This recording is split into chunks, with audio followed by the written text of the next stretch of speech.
వర్షాలు కురవాలని బరణయాగం చేసిన రేవంత్ రెడ్డి.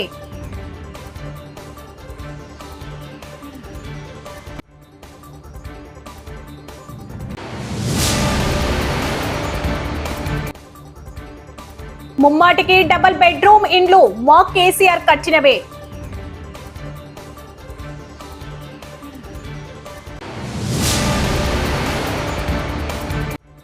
ఉద్యమ సమయంలో పెద్ది సుదర్శన్ రెడ్డితో తనకున్న జ్ఞాపకాలు గుర్తు చేసుకుని కన్నీళ్లు పెట్టుకున్న హరీష్ రావు.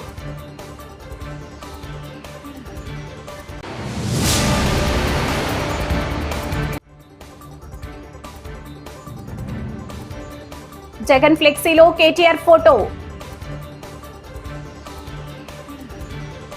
నల్లబెల్లిలో దివంగత నేత పెద్ది సుదర్శన్ రెడ్డి సంతాప సభలో పాల్గొని నివాళులు అర్పించిన కేటీఆర్, హరీష్ రావు.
జగన్ ఫ్లెక్సీలో కేటీఆర్ ఫోటో.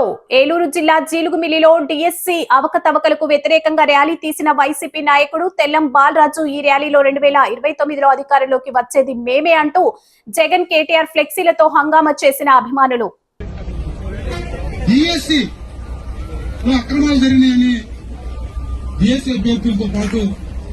విద్యార్థులు కూడా రోడ్డు మీద రావడమైంది. అయినా కానీ చంద్రబాబు నాయుడు గారికి, ఆయన పుత్రుడికి లోకేష్ కి అది కనపడటం లేదు. ఎందుకంటే వాళ్ళు తప్పు చేశారు కాబట్టి. మనం డిఎస్సీ అభ్యర్థులు అడిగారు, ప్రశ్నించారు. డిఎస్సీలో ఫస్ట్ ర్యాంక్ వచ్చిన వాడికి ఎందుకు పోస్టింగ్ ఇవ్వలేదని, దానికి నో ఆన్సర్. అదేవిధంగా డిఎస్సీ కన్నున్నారు, ఎస్సీఆర్టీ కన్నున్నారు, ఒకరిని ఎందుకు పెట్టారు, దానికి సమాధానం లేదు.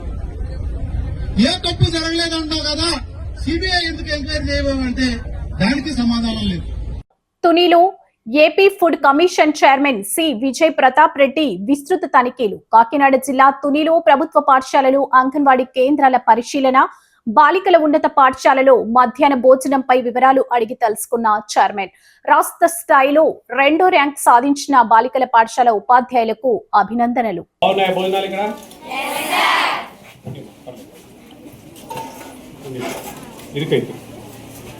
భోజనాలంతా బాగున్నాయా? సంతోషమేనా?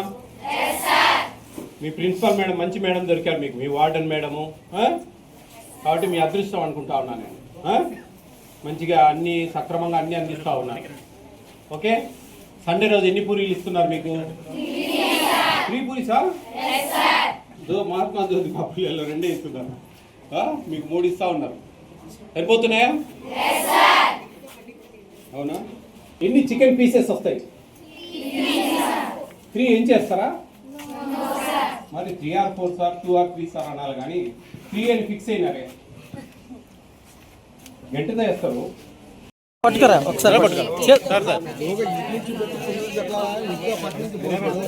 చాలా బాగుంది. Very good.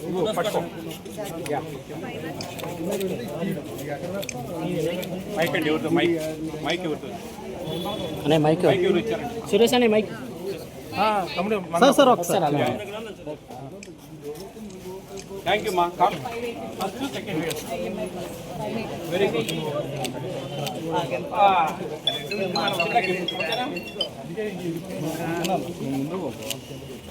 ఫస్ట్ ఎవరు వచ్చింది?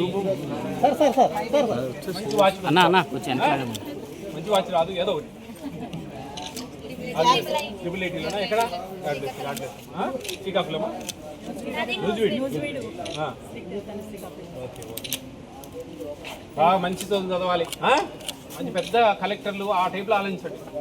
ట్రిపుల్ ఐటీలో మంచి చదవచ్చు, మంచిగా ఉంటాయి, భోజనాలు కూడా బాగుంటాయి. కాకినాడ జిల్లా తుని మండలం లోభా గ్రామంలో భక్తి శోభ నెలకొంది. ప్రసిద్ధ శ్రీ తలుపులమ్మ అమ్మవారి దేవస్థానంలో తొలిసారిగా నవరాత్రి మాల దీక్ష స్వీకరించిన 35 మంది భక్తులు దీక్ష విరమణ కార్యక్రమాన్ని అత్యంత భక్తి శ్రద్ధలతో పూర్తి చేశారు. హెన్హెచ్ పై ఉన్న నమూనా అమ్మవారి ఆలయం వద్ద ప్రత్యేక పూజలు నిర్వహించిన భక్తులకు ఆలయ అర్చకులు, గురుస్వాములు ఇరుముడులు అందజేశారు. ఆలయ ధర్మకర్తల మండలి అధ్యక్షులు శ్రీ పెంటకోట భాస్కర సత్యనారాయణ మరియు ఆలయ కార్యనిర్వహణాధికారి పి విశ్వనాథరాజు పాల్గొన్నారు. అనంతరం మేళతాళాలు, మంగళ వాయిద్యాల నడుమ కాలినడకన లోవలోని తొలిమెట్టు వద్ద ఉన్న క్షేత్ర పాలకుడు శ్రీ ఆంజనేయ స్వామి వారికి పూజలు చేశారు. మెట్ల మార్గంలో కొండపై ఉన్న శ్రీ తలంపులమ్మ అమ్మవారి ఆలయానికి చేరుకొని అభిషేకాలు, మహా హోమంలో పూర్ణాహుతితో దీక్ష విరమణ చేశారు. చివరిగా ఆలయ వేద పండితులచే వేద ఆశీర్వచనం చేయించి అమ్మవారి శేష వస్త్రాలతో సత్కరించి భక్తులకు ఉచిత ప్రసాదాలు అందజేశారు.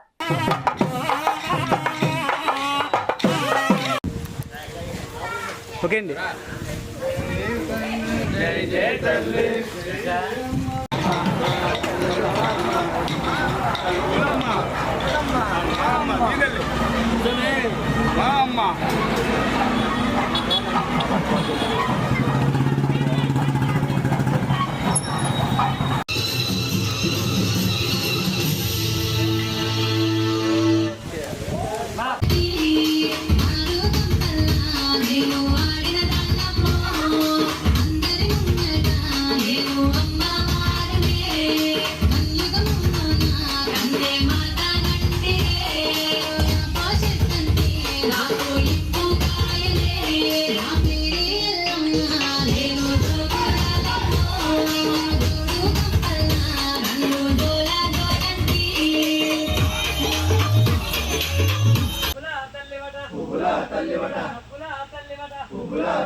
పిలిచండి సార్.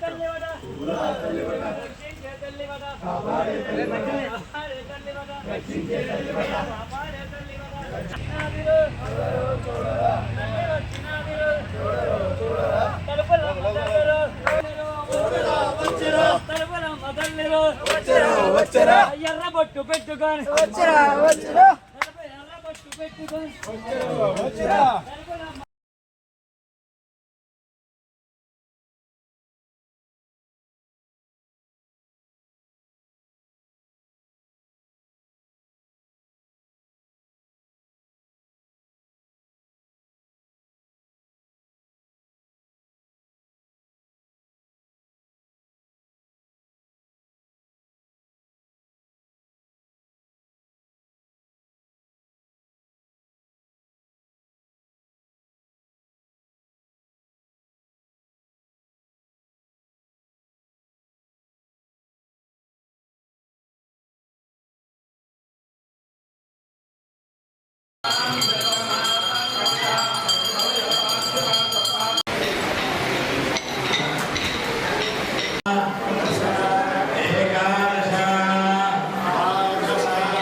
అమ్మవారు మాలధారణ చేయాలని మన అర్చకులు పండితులు సూచన మేరకు అప్పటికప్పుడు అనుకుని మనం ఇందులో 5 రూపాయల మంది వేసుకుంటాం. అసలు సంకల్పం చేద్దాం, ముందు ప్రారంభిస్తే సమయం లేదని చెప్పి అప్పటికప్పుడు డ్రెస్ సూపరింటెండెంట్ గారు ఈ గారు కూర్చొని ఈ కలర్ డ్రెస్ సెలెక్ట్ చేసి 10 మంది వేసుకున్నాం అని చెప్పి మనం అనుకున్నాం.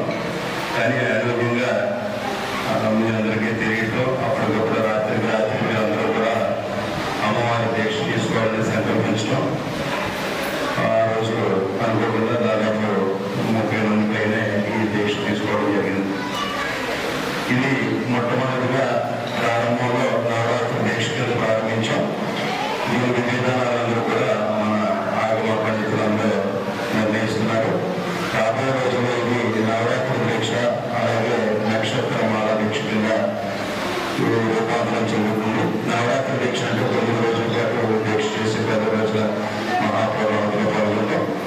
నక్షత్ర దీక్ష అంటే 27 రోజుల పాటు ఈ దీక్ష తీసుకుని 27 రోజున అయిపోయిన తర్వాత 2 రోజున మహాప్రభావంతో దీక్ష నిర్వహిస్తుంది. ఈ దీక్షలో ప్రాథమికంగా